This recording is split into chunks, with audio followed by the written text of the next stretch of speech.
मैं Seema Sharma, hidden eyes news Delhi से। हमारे रिपोर्टर मुदासिर खान की श्रीनगर जम्मू कश्मीर से रिपोर्ट मिली है। सलीहा यूसुफ जम्मू कश्मीर की महिला रग्बी टीम के कप्तान और कोच से, जिन्होंने स्कूल में रग्बी खेलना शुरू किया। सलीहा ने घाटी में रग्बी के विकास में अपने 10 साल समर्पित किए हैं और सैकड़ों लड़कों और लड़कियों को प्रशिक्षित करने का श्रेय किया है। वह अंतर्राष्ट्रीय स्तर पर जम्मू कश्मीर का प्रतिनिधित्व करने वाली एकमात्र लड़की हैं और जम्मू कश्मीर के स्तर पर पहली प्रमाणित कोच हैं।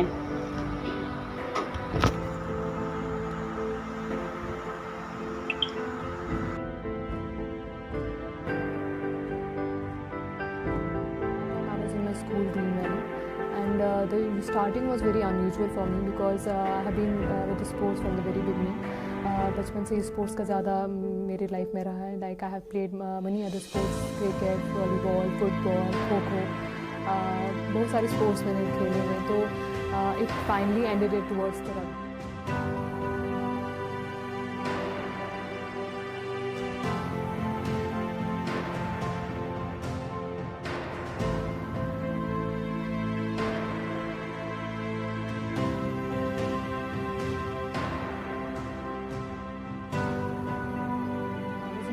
टाइम एक दिन क्या हुआ था कि हमारे को कुछ नीचे कोच से आए हुए थे and my physical teacher school के हुए थे। दे नो कि I am sports person in the school. तो वो मेरे पास आए तो सॉल कुछ कोच आए हुए हैं तो चलो देख के आए।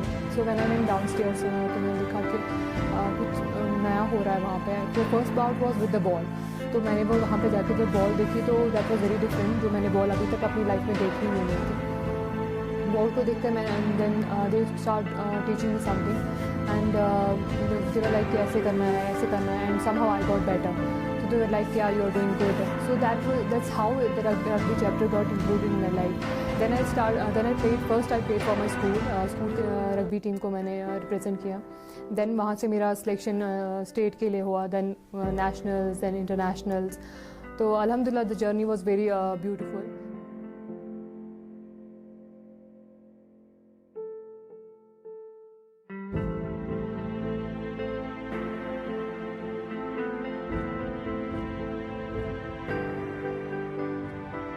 एंड डाउन्स हर एक जर्नी में होते हैं, including my journey as well. तो and I am the only female जिसका अभी तक इंटरनेशनल में सिलेक्शन हुआ है in rugby. I have represent the JNK in rugby at the international level.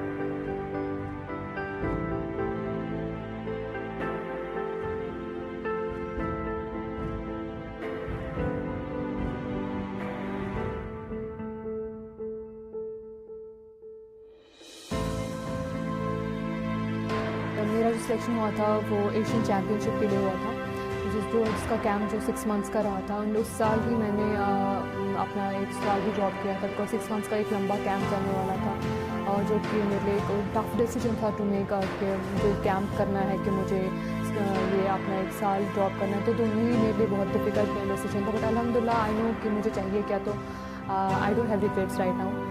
And उस कैंप के बाद मैंने केम बैक टू कश्मीर, तो I shift towards coaching as well. तो मैंने कोचिंग करना स्टार्ट किया because being the most experienced player, जो मैंने वहाँ से एक्सपीरियंस लिया था, इतने सारे इंडिया के टॉप प्लेयर्स के साथ खेला था। तो मैंने सोचा कि let me impart these things what I have gained in the camp to my juniors and to other players as well. तो उसके बाद मैंने कोचिंग स्टार्ट करना किया अपने जूनियर्स को, इवन अपने टीममेट्स को। So it was a difficult thing because मैं खुद भी ट्रेनिंग करती थी एंड कोचिंग भी करती थी। अभी भी अल्हम्दुलिल्लाह I feel I am balancing between both the coaching and training myself as well.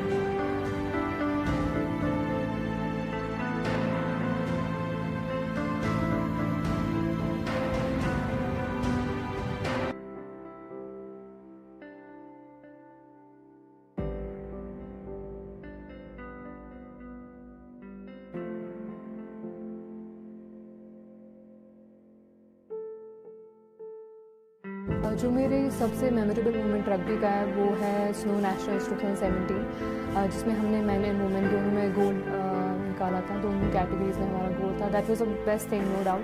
But उससे भी बेस्ट थिंग मेरे लिए वो टूर्नामेंट इसलिए है because I for the first time I have seen my own people cheering for us, कि जो मैंने कभी देखा नहीं था अपनी लाइफ में, कि हम रग्बी में like we mostly get pin point for these things, but that was the first time when I saw कि हमारे अपने लोग, कश्मीर के लोग हमें चेयर कर रहे हैं, वहाँ पे आके हमें हमारे लिए हूटिंग कर रहे हैं। So that moment is very close to my heart, very very close to my heart. And अभी का जो लास्ट मैच हमने खेला that is Khelo India winter games 2020 जो कि मार्च में हुआ था। एंड अल्हम्दुलिल्लाह उसमें भी हमारी 3rd प्लेस आई थी। We got the bronze medal in that.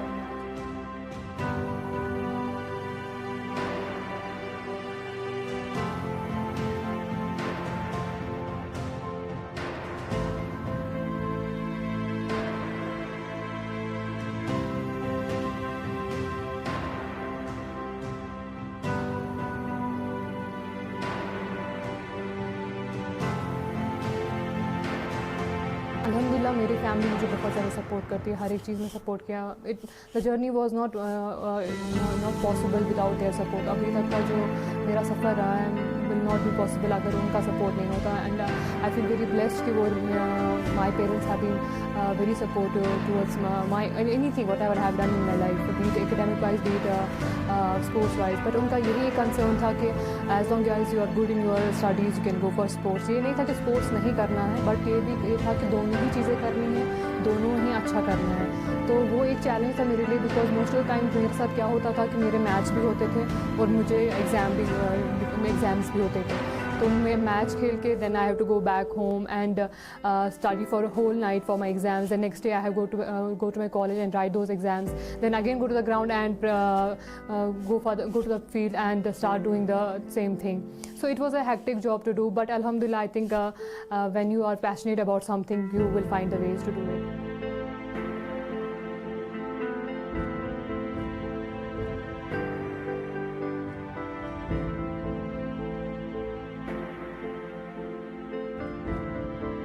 I have seen most of the यहाँ पे पेरेंट्स का ये चीज़ रहता है कि no doubt we have come a long way. Starting में जब मैं थी तो मैं अकेली लड़की ग्राउंड पे होती थी, अकेले प्रैक्टिस करती थी। मोस्ट ऑफ द टाइम मेरे सीनियर बॉयज़ मुझे ट्रेन करते थे। लेकिन अभी मैं देखती हूँ कि बहुत ज़्यादा रिवोल्यूशन आया है गर्ल्स के हिसाब से, कि अभी पेरेंट्स, हालांकि पेरेंट्स सपोर्ट करते हैं गर्ल्स को, खुद आके लाइक मैंने जो अपनी जूनियर टीम है मेरी, मैंने वहाँ पर देखा कि आजकल पेरेंट्स खुद पिक एंड ड्रॉप करते हैं बच्चों को। That is a big revolution.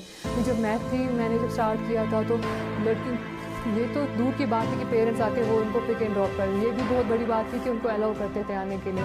So that is a change which I see back in 2008 and now in 2020 कि अभी जो है गर्ल्स को बहुत सपोर्ट मिला पेरेंट्स के हिसाब से।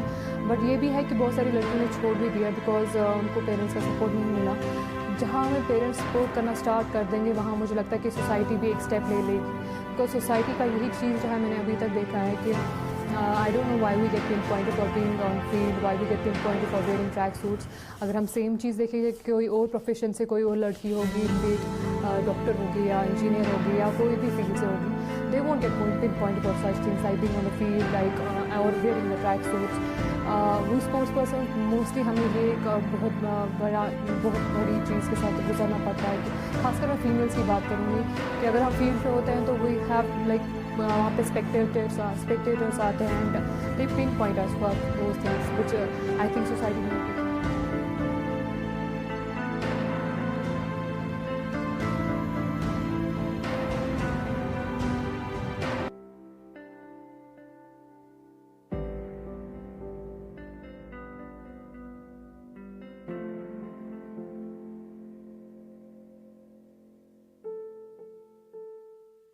कश्मीर से अभी तक हमें 2 ही लड़कियों ने लेवल 1 क्वालिफाई किया जिसमें हमारा सिलेक्शन हुआ था। ऑल और इंडिया शायद 20 कुछ गर्ल्स का सिलेक्शन हुआ था जिसमें हमारा 2 का सिलेक्शन हुआ था। सबा अख्तर और मेरा selection level 1 coaching and referring course के लिए हुआ था।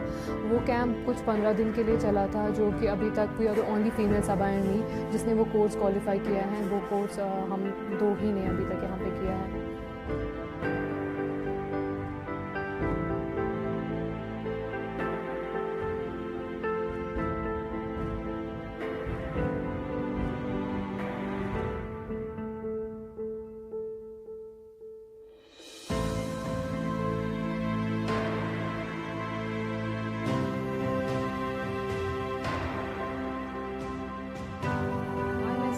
to all the girls out there, just follow your dreams, follow your passion. As long as you know you're on the right path, you're doing the right thing, and you're not harming anyone, and you're making your parents proud, just go and follow your dreams.